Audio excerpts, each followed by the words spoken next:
All right, so that's a red reset button. It's going to be located under your disposer. In the event that your disposer is not able to be turned on, you would get under there, press it, and then try and turn the switch.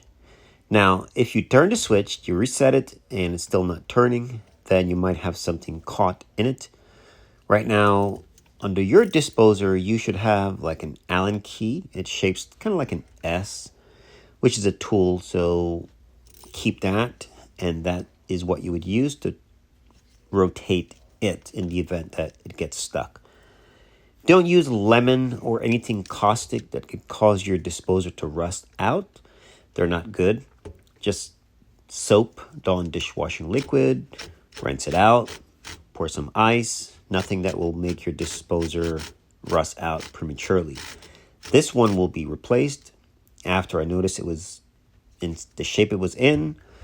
I just wanted to continue with the video to show you guys in the event that you have this situation, you can do this. Now I'm using my impact drill because it was so tightly frozen, it would not break. So as you can see now, it's free. So this will still be beneficial in the event that yours is stuck. Don't put anything like fish tank when you have your fish tank and you rinse it out. Be careful if any rocks or glass. Still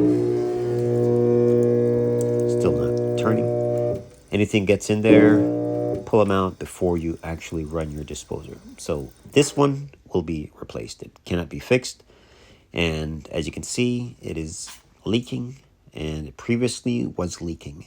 So the customer is aware, and he will be replacing it. If we do a video on it, I will include the video for later. As you can see, the unit is not stuck anymore, but it's not able to rotate on its own because basically the stator and armature are so badly rusted, they're not able to conduct and do a rotation. All right, guys, enjoy the rest of the video. Thanks for watching.